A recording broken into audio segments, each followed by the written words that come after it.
Hi friends, today special ரெசிப்பியில் இன்றைக்கி பிரியாணிக்கு ரொம்ப ஏற்ற ஒரு சைட் டிஷ் பார்த்துடலாம். கத்திரிக்காய் பச்சடி தான்.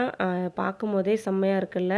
இதே மாதிரி நீங்கள் செஞ்சு சாப்பிட்டு பாருங்கள், அப்படி உங்களை எல்லாரும் பாராட்டுவாங்க. ஏன்னா எனக்குமே அந்த பாராட்டுகள் ஒவ்வொரு முறையும் கத்திரிக்காய் பச்சடி செய்யும்போது கிடைக்குது. அதுக்காக தான் ஓகே இந்த ரெசிபி உங்ககிட்ட ஷேர் பண்ணலாமேன்னு வீடியோ ஸ்கிப் பண்ணாமல் கடைசி வரைக்கும் பாருங்கள். ஓகே வாங்க வீடியோக்குள்ளே போகலாம்.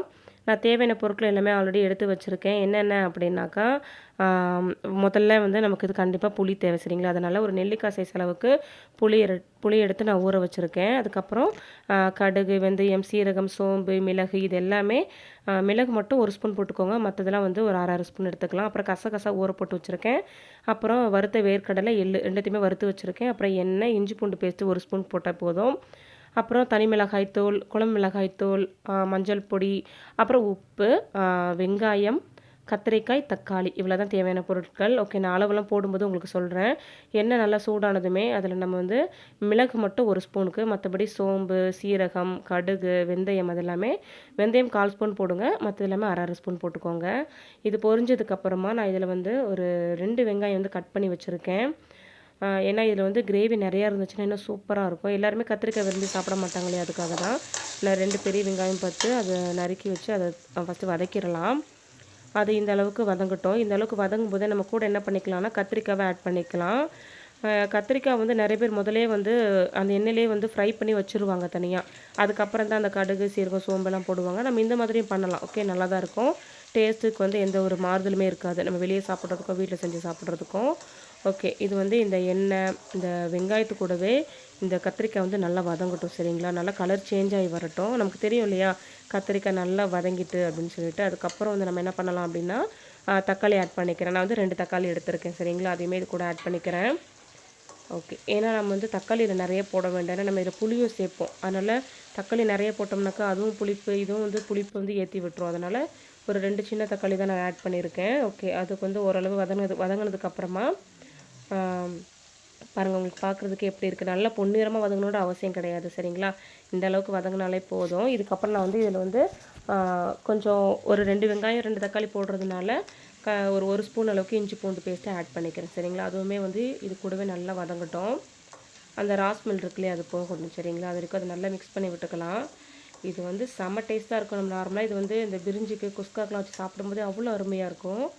ஓகே இதுக்கப்புறம் இதில் வந்து மசாலா பொடியெலாம் சேர்த்துக்கலாம் சரிங்களா. நான் வந்து 1 டேபிள் ஸ்பூன் அளவுக்கு குழம்பு மிளகாய் தூள், 1 ஸ்பூனுக்கு வந்து தனி மிளகாய் தூள், காஷ்மீர் சில்லி பவுடர் சேர்த்துருக்கேன். அப்புறம் ஒரு 1/4 ஸ்பூன் அளவுக்கு மஞ்சள் தூள், தேவையான அளவு உப்பு. நம்ம உப்பு வேணும்னா கூட கடைசியில் ஆட் பண்ணிக்கலாம் சரிங்களா.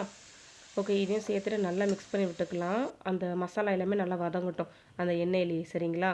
அதோட ராஸ்மெல் போனதுக்கப்புறமா நான் என்ன பண்ணுறேன் அப்படின்னா புளி கரைச்சி வச்சுருக்கேன் இல்லையா, ஊற வச்சுருக்கேன் இல்லையா, அது வந்து கரைச்சி இதில் ஊற்றிக்கிறேன் சரிங்களா. ஒரு சின்ன நெல்லிக்காய் சைஸ் அளவுக்கு எடுத்தால் போதும். இல்லாட்டி இது நமக்கு அப்படியே புளிக்குழம்பு மாதிரி ஆயிடும். அதனால தான். ஓகே இது வந்து நமக்கு ஒரு 2-3 நாளாலும் இந்த பச்சடி கெட்டே போகாது. அதுவுமே இதோட ஸ்பெஷலு. இல்லை நம்ம புளி ஆட் பண்ணுறதுனால சரிங்களா. ஓகே இதை வந்து நான் இதை ஆட் பண்ணிவிட்டு அப்புறம் நல்லா மிக்ஸ் பண்ணி விட்டுக்கலாம். ஓகேங்களா. இதில் மெயினாக வந்து நிறைய பேர் வந்து இதில் இந்த நல்லெண்ணெய், கடலெண்ணெய் அதெல்லாம் ஊற்றி செய்வாங்க. சூப்பராக இருக்கும். கடலெண்ணெய் ஊற்றி செய்யும்போது நான் வந்து நார்மல் ரீஃபண்ட் ஆயில் தான் ஊற்றிருக்கேன். உங்களுக்கு வேணும்னா நீங்கள் அந்த மாதிரி வேறு ஆயில் கூட சேஞ்ச் பண்ணி நீங்கள் செய்யலாம் சரிங்களா. நல்லா சூப்பராக தான் இருக்கும் டேஸ்ட்டு. ஓகே இதுக்கப்புறம் வந்து இந்த தண்ணி கொதி வர நேரத்தில் நான் என்ன பண்ணிடுறேன், அந்த வறுத்த வேர்க்கடலை, எள்ளு இருக்கு இல்லையா, அது கூடவே அந்த கசகசா ஊற வச்சுருக்கோம் இல்லையா, அது கண்டிப்பாக போட்டாகணும் நம்ம. இந்த 3 பொருள் முக்கியமான பொருள் இதுக்கு சரிங்களா. அதையும் வந்து நான் நல்லா பேஸ்ட்டாக எடுத்துகிட்டு அரைச்சி எடுத்துகிட்டு வந்துடுறேன். ஓகேங்களா. அதுக்குள்ளே நான் கொஞ்சம் உப்பு செக் பண்ணி பார்த்தேன். கொஞ்சம் கம்மியாக இருந்துச்சு. அதனால் நான் கொஞ்சம் உப்பு ஆட் பண்ணிக்கிட்டேன் அதில். ஓகே இப்போ நான் என்ன பண்ண போகிறேன்னா அது பேஸ்ட்டாக அரைச்சி எடுத்துகிட்டு வந்தேன் இல்லையா, வேர்க்கடலை, எள்ளு, கசகசா சரிங்களா. வேர்க்கடலையும் எள்ளையும் கண்டிப்பாக வறுத்துட்டு தான் சேர்க்கணும். ஓகேங்களா. ஓகே அதில் நான் என்ன பண்ணிடுறேன், கொஞ்சம் அந்த பேஸ்ட்டை சேர்த்துட்டு அதுக்கப்புறம் அந்த ஜார்லேயே கொஞ்சம் தண்ணி மிக்ஸ் பண்ணி அதையுமே இது கூட ஆட் பண்ணிக்கிறேன். இது போட்டதுக்கப்புறம் தான் டேஸ்ட்டே வரும் அந்த கத்திரிக்காய் பச்சடிக்கு. அதனால் யாருமே இதை மட்டும் ஸ்கிப் பண்ணிடாதீங்க எப்போவுமே. ஓகே இப்போ இதை நல்லா மிக்ஸ் பண்ணி விட்டுக்கலாம். நமக்கு இப்போ பார்க்கும்போது என்னடா தண்ணி குழம்பு மாதிரி இருக்கே, தண்ணியாக இருக்கேன்னு தோணும். ஆனால் நேரமாக ஆக இது அப்படியே நல்லா திக்னஸ் ஆகிடும். ஓகேங்களா. நல்லா கெட்டியாக ஆரம்பிக்கும் நமக்கு. அதனால் அப்பப்போ கிண்டி விட்டுக்கோங்க. ஓகே இது நல்லா மிக்ஸ் ஆனதுக்கப்புறம் நான் என்ன பண்ணிடுவேன் அப்படின்னா இது வந்து மீடியம் ஃப்ளேம்லேருந்து லோ ஃப்ளேமுக்கு அப்படியே மாற்றிடுவேன். கொஞ்ச நேரம் மீடியம் ஃப்ளேம்லேயே வைப்பேன். ஒரு 5 மினிட்ஸ் அப்புறம் ஒரு 10 மினிட்ஸ் கூட லோ ஃப்ளேமில் வச்சுன்னா எண்ணெய் நமக்கு நல்லா சூப்பராக பிரிஞ்சு வரும். எண்ணெய் பிரிஞ்சதுக்கப்புறமா நீங்கள் ஸ்டவ் ஆஃப் பண்ணிவிடுங்க. அவ்வளோதான். உப்புலாம் செக் பண்ணிக்கோங்க. ஓகேங்களா. இதில் உப்பு, புளிப்பு எல்லாமே கரெக்டாக இருக்கான்னு பார்த்துக்கோங்க. ஓகே, அவ்வளோதான். நமக்கு சூப்பரான கத்திரிக்காய் பச்சடி ரெடி ஆயிடுச்சு. இது பிரியாணி கூட வச்சு சாப்பிட்டு பாருங்களேன், அவ்வளோ டேஸ்ட்டாக இருக்கும். கண்டிப்பா இந்த ஒரு முறை செஞ்சுட்டிங்கன்னா, அடிக்கடி இத உங்களுக்கு கண்டிப்பா வீட்ல செய்ய சொல்லுவாங்க. ஓகேங்களா? அவ்வளோதான். சூப்பரான கத்திரிக்காய் பச்சடி நமக்கு ரெடி. ஓகே, அவ்வளோதான். உங்களுக்கு இந்த வீடியோ பிடிச்சிருந்தா லைக் பண்ணிவிட்டு நம்ம சேனலை மறக்காமல் சப்ஸ்கிரைப் பண்ணிவிடுங்க. தேங்க்ஸ் ஃபார் வாட்சிங்.